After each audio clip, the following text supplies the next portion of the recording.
반갑습니다. 지배현근 세무사입니다. 양도소득세 쟁점사항 오늘은 토픽을 이렇게 잡아봤습니다. 법과 해석이 따로 노는 비과세 보유기간 계산 방법.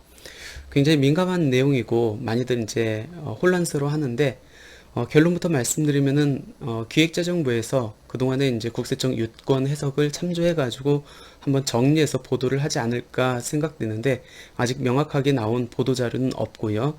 그동안에 일련의 해석이 어떻게 이루어졌는지 또 거기에 대한 우리 입장에서 지금 현재 대처하는 방안이 어떤 것들이 있는지 같이 사건들을 보면서 정리해보는 시간 갖도록 하겠습니다.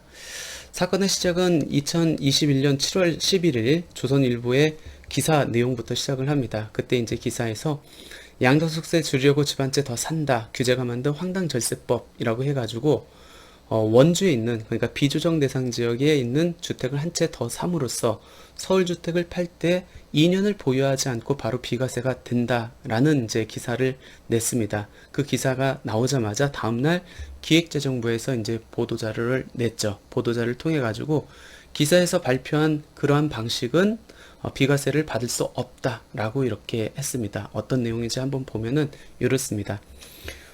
서울하고 인천은 이제 두 주택을 갖고 있습니다. 이러한 상태에서 서울이 굉장히 고가 양도 차익이 많은 주택입니다. 따라서 서울주택은 무조건 비과세를 받아야겠죠.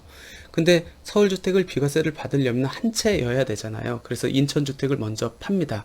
그러면 인천주택을 먼저 팔면은 얘는 당연히 비과세가 안 되고 과세가 되겠죠. 그 이후에 서울주택을 팔아가지고 비과세가를 적용받으려면은 2021년 1월 1일부터 개정된 보유기간 기산 방법에 따라서 직전 양도주택, 즉 인천주택을 양도하고 2년 후에 서울주택을 양도해야만 비과세가 적용됩니다. 왜 그러냐면 서울주택 보유기간 기산일이 직전 주택 양도일부터 리셋되기 때문에 그렇습니다. 그런데 이러한 상황에 있을 때 바로 인천에 있는 주택을 매각하지 말고 원주에 있는, 즉 비조정 대상 지역의 주택 공시가격 1억 원 이하의 주택을 사가지고 3주택을 만든 상황에서 그 다음에 인천주택을 팔고 당연히 이 인천주택은 과세가 되겠죠. 상황에 따라서 2주택 또는 3주택 중과까지 적용될 여지가 있습니다. 아무튼 요거는 과세가 되고 남은 주택이 그러면 서울하고 원주주택입니다. 그때 서울주택을 팔면은 이 서울주택하고 원주주택이 일시적 2주택 요건이 충족이 돼가지고 이 서울주택은 바로 비과세를 적용받을 수 있다는 겁니다. 왜 그러냐면 서울주택을 팔았을 때 보유기간 기산일은 앞에서 봤던 내용과는 달리 이 주택의 취득일 현재 보유기간을 기산하도록 되어 있기 때문에 그렇습니다. 굉장히 조금 아이러닉하죠. 왜냐면 두 주택을 갖고 있다가 한 채를 팔면은 2년을 기다렸다가 비과세를 적용받아야 되는데 오히려 주택 한 채를 더 삼으로 인해 가지고 바로 비과세를 받을 수 있기 때문에 그렇습니다. 그래서 이제 기사 내용이 황당한 절세법이라고 말을 했던 거고, 근데 이게 법 해석상으로는 문제가 되지 않았죠. 왜 그러냐면 우리 소득세법 시행령 154조 제5항에서 보유기간 기산일과 관련된 내용을 규정하고 있는데 크게 이제 네 가지로 이렇게 구분해 볼 수 있습니다. 보유기간은 취득일부터 양도일까지 계산한다. 이게 가장 기본적인 내용이겠죠. 그리고 2주택 이상을 보유한 1세대가 하나의 주택 외에 나머지 주택을 모두 처분하고 남은 하나의 주택을 보유하게 된 날부터 보유기간을 기산한다. 이 규정 때문에 아까 인천주택을 팔고 나서 2년 후에 서울주택을 팔아야 비과세가 이제 바로 적용된다라고 보시면 될 것 같고, 근데 이 2번에 대한 이제 예외 규정이 있죠. 2주택 이상을 보유한 세대가 155조, 155조의 2, 156조의 2, 156조의 3. 이게 이제 2주택 또는 3주택임에도 불구하고 비과세 특례가 적용되는 이제 특례 규정이거든요. 이 특례 규정에 따라서 일시적 2주택에 해당하는 경우에는 해당 2주택은 제외한다. 해당 2주택은 제외한다고 하니까 그때에는 보유기간을 해당 주택 취득일부터 기산한다는 겁니다. 그러니까 동그라미 2번에 대한 예외겠죠. 근데 이 동그라미 2번에 대한 예외 3번에 대한 또 예외 규정으로 규정되어 있습니다. 2주택 이상을 소유한 1세대가 1주택 외의 주택을 모두 처분한 후 신규 주택을 취득해서 일시적 2주택이 되는 경우에는 또 그런 거를 적용하지 않는다라고 되어 있습니다. 이렇게 법이 굉장히 복잡하게 되어 있습니다. 결론적으로 말씀드리면은 2021년 1월 1일 이후에 양도할 때는 여러 주택이 있었을 때는 모든 주택을 팔고 남은 한 주택이 비과세가 적용되려면은 직전 주택 양도일부터 보유 기간을 기산을 해야 되는데, 만약 남은 주택이 일시적 2주택에 해당할 경우에는 해당 주택 취득일부터 보유 기간을 기산해 가지고 바로 양도한다 할지라도 비과세가 적용된다. 근데 문제는 일시적 2주택에 해당된다 할지라도 딱 한 채 남은 상태에서 한 채를 사가지고 일부러 일시적 2주택을 만들면은 그때는 적용하지 않겠다는 겁니다. 특히 이 보유기간 기산일과 관련돼서 2020년 2월 17일 시행령이 개정된 내용이 있는데, 그 이전까지는 양도로 되어 있었거든요. 근데 양도라는 명칭을 처분으로 이렇게 바꾸면서 그 처분 안에 양도, 증여, 용도 변경을 포함시켰습니다.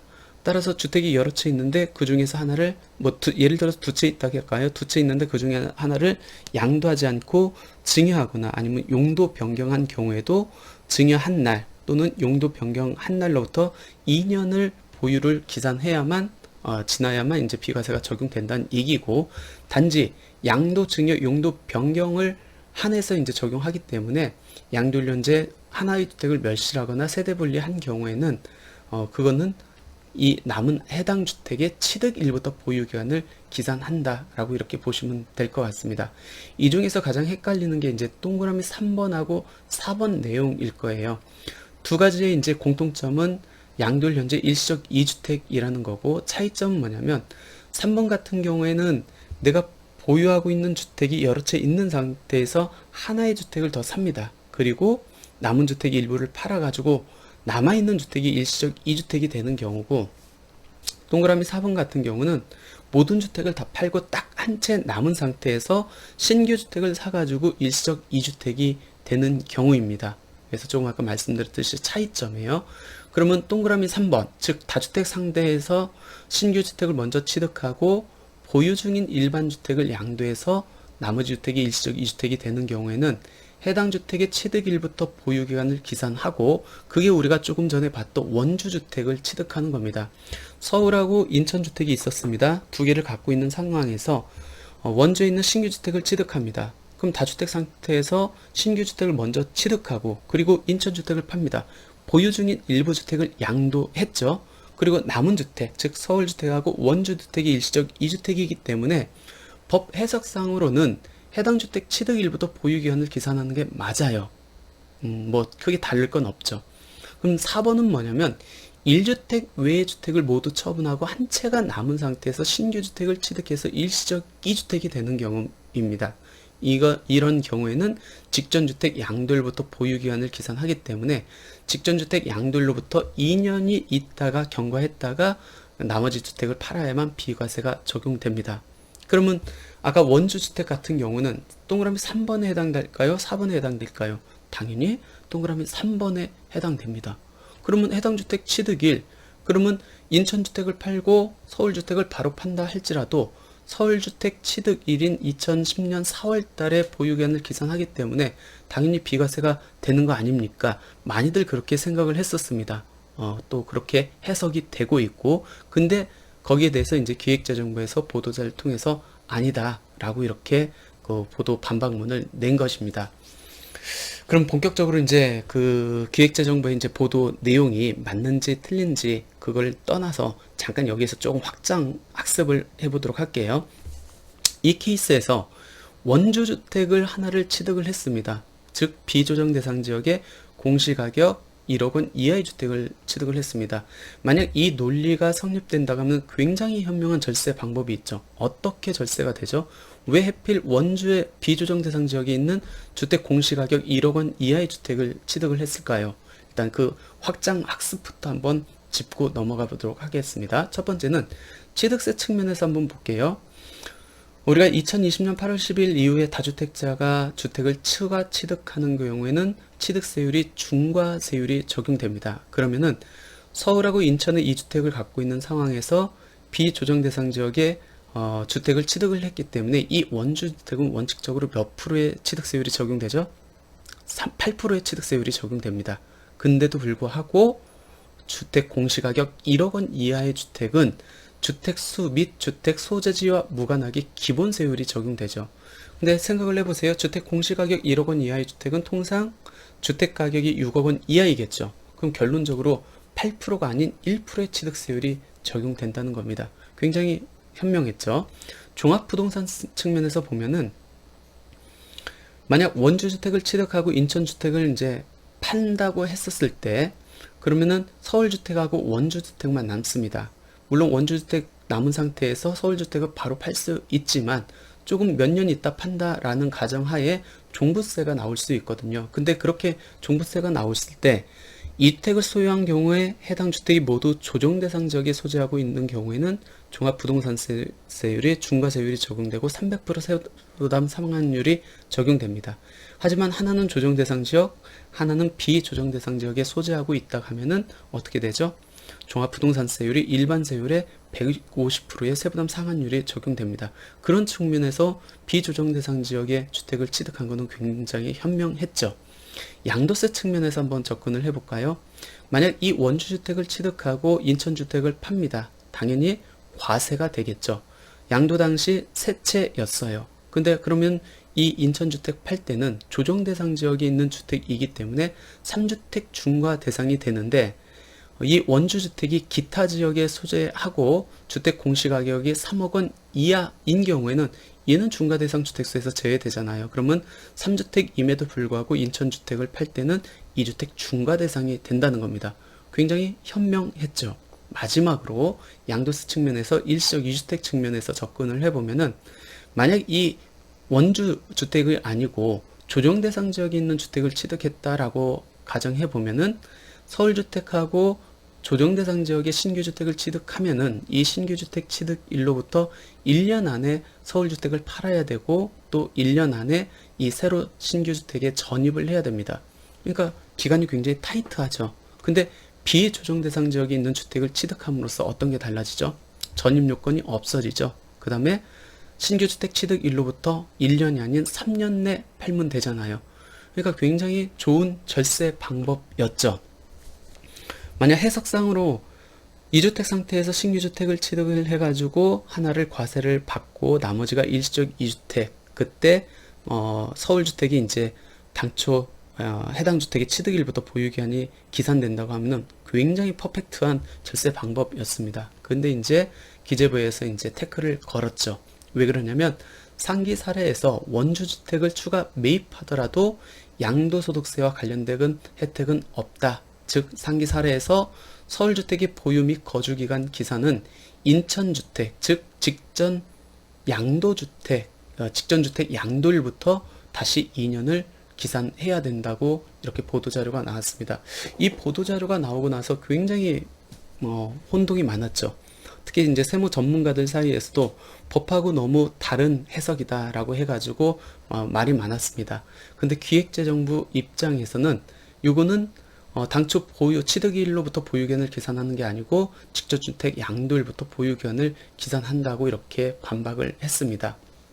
그렇다 보니까 세무 대리인조차도 많이 헷갈린 이유는 뭐냐면 기존에 이제 기획재정부의 유권 해석이나 국세청 유권 해석에 비추어 봤었을 때 이번에 나온 기획재정부 보도자료는 너무 이게 엇갈리는 해석이었거든요. 왜 그러냐면 기획재정부의 그동안 유권 해석을 살펴보면은 2020년 2월 18일 이 보유기간과 관련돼서 기획재정부에서 쟁점 1에서 뭐 7까지 해가지고 사례를 들어가지고 보도자를 낸 게 있습니다. 거기에 보면은 이 원주주택 취득한 사례하고 비슷한 사건이 나오거든요. 어떤 사건이냐면 A주택을 취득하고 B주택을 취득을 했습니다. 그리고 2019년도에 C주택을 취득을 했습니다. 그럼 3주택 상태였네요. 2주택 상태에서 하나의 주택을 더 취득했으니까. 그리고 나서 이제 C주택을 양도합니다.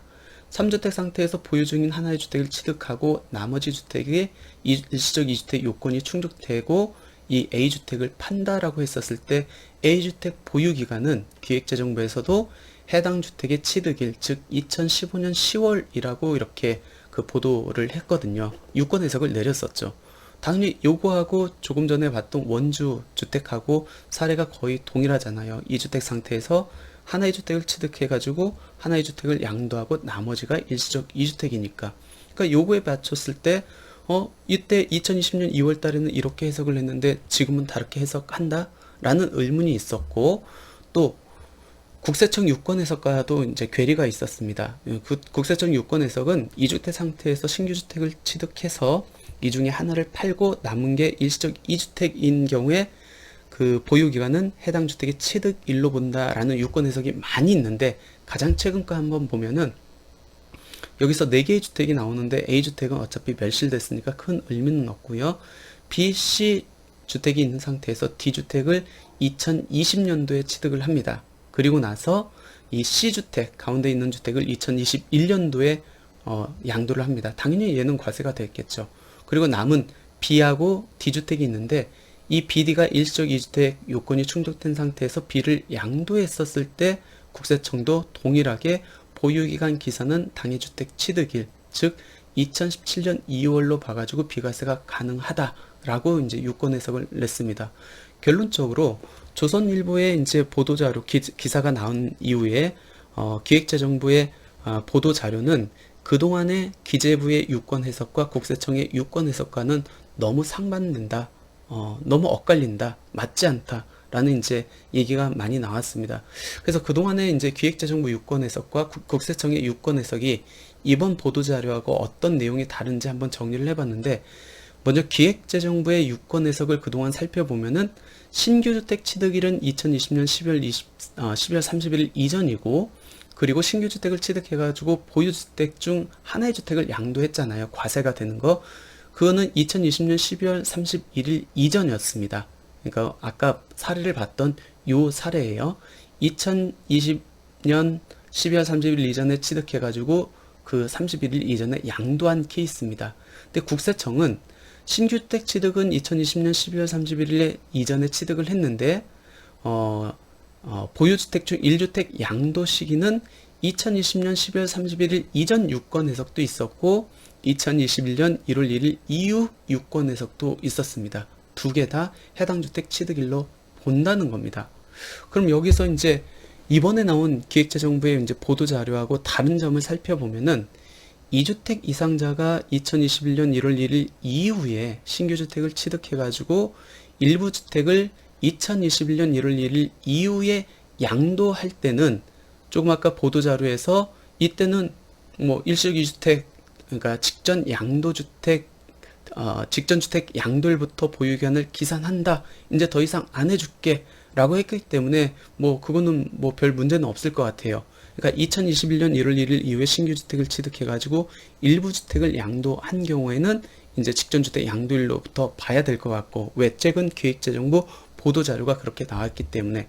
그러면은 아직도 해결이 안 된 건 뭐냐면 기획재정부하고 국세청의 유권 해석의 차이, 즉 국세청 자체는 2020년 12월 30일 이전에 신규 주택을 취득한 것을 그 중에 보유주택 한 채를 2021년 1월 1일 이후에 양도한 경우도 해당 주택 취득일부터 보유기간을 기산한 걸로 그 유권 해석을 그동안 많이 나왔거든요. 근데 기획재정부는 없었어요. 그래서 이 국세청 유권 해석이 잘못 나온 건지 아니면 이 국세청 유권 해석을 그대로 인정해 줄지는 조금 지켜봐야 될 것 같습니다. 결론적으로 2020년 12월 31일 이전 신규 주택 취득 후에 보유주택을 2021년 1월 1일 이후 양도한 분에 대해서는 그동안의 국세청 유권 해석을 인정해 줄지 말지는 조금 기다려 봐야 될 것 같습니다. 근데 기획재정부의 이러한 해석은 많은 문제점을 갖고 있는 게 사실입니다. 왜 그러냐면, 물론 법 취지상으로는 이해를 합니다. 두 채를 갖고 있는 상태에서 한 채 팔고 남은 한 채를 팔 때 2년을 보유해야 되는데 오히려 신규 주택을 취득함으로 인해 가지고 그게 치유되는 거니까 법 취지상으로 맞지 않는 건 맞아요. 근데 아까 우리가 보유기간 기산에 대한 소득세법 시행령 154조 제5항을 봤잖아요. 법 해석상으로는 전혀 문제될 거 없거든요. 그럼 법을 제대로 만들었어야죠. 법은 제대로 안 만들고 해석으로 법을 치유하려고 한다, 다스리려고 한다, 이건 잘못된 거잖아요. 그러니까 그 부분은 조금 문제가 될 것 같고, 그 다음에 법에서 규정하고 있지 않는 내용을 기획재정부의 자의적 해석에 따라서 보유기한을 뭐 기산한다는 것도 좀 문제가 있을 것 같고, 또 그동안 발표한 국세청의 유권 해석과도 배치가 됩니다. 그래서 이 부분에 대해서는 아마 기획재정부도 문제점을 알고 있을 것 같아요. 그리고 그동안의 국세청의 유권 해석을 그대로 인정해 줄 건지, 아니면 그게 잘못됐다고 같은 과세 관청임에도 불구하고 기획재정부가 이제 상위 기관이잖아요. 반박할 건지 어떻게 할 건지는 조금 지켜봐야 될 것 같은데, 이 보유기간 계산 방법은 우리 1세대 1주택 비과세와 굉장히 밀접한 연관성이 있어가지고 납세자한테 굉장히 민감한 문제이거든요. 그렇기 때문에 아마 기획재정부하고 국세청하고 합의를 해가지고 최종 견해를 발표하지 않을까 판단되는데, 그때까지는 조금 기다렸다가 정확한 유권 해석이 나오면 의사결정을 하는 게 낫지 않을까 생각되고, 제 개인적 견해로는 그래도 국세청도 하나의 과세 관청이잖아요. 그렇게 과세 관청에서 유권 해석을 통해 가지고 납세자들에게 이렇게 공포를 했는데, 그거를 뒷범벅하면은 굉장히 많은 혼란이 있을 것 같습니다. 그래서 제 개인적 생각으로는 최소한 2020년 12월 31일 이전에 신규 주택을 취득한 거에 대해서는 인정을 해줘야 되지 않을까. 그리고 2021년 1월 1일 이후에 신규 주택을 취득한 거에 대해서부터 아마 막아야 되지 않을까라는 생각이 있는데, 결론이 어떻게 될지는 저도 잘 모르겠습니다. 아무튼 조금 아쉬운 거는 법 자체를 만들 때 좀 정확하게 만들면은, 그리고 이 세법이라는 게 국민의 재산권과 굉장히 밀접한 관계가 있기 때문에 누구나 읽으면 해석이 될 수 있고 다툼의 여지가 없게 만들어야 되는 게 맞거든요. 근데 우리나라 세법은 너무 해석하기가 어려워요. 암호 같습니다. 그래서 법을 조금 정확하게 그리고 쉽게 좀 개정했으면 좋을 것 같고, 또 그동안의 유권 해석을 기반으로 했었을 때 납세자한테 조금 더 유리한 해석으로 나오면 좋지 않을까 생각되고, 제가 오늘은 여기에서 이제 이 내용은 말씀을 드리는데, 나중에 기재부에 이제 정확한 요거에 관련된 정리된 유권 해석이 나오면은 다시 한번 설명드리는 시간 갖도록 하겠습니다. 예, 오늘 강의 여기서 마치겠습니다. 감사합니다.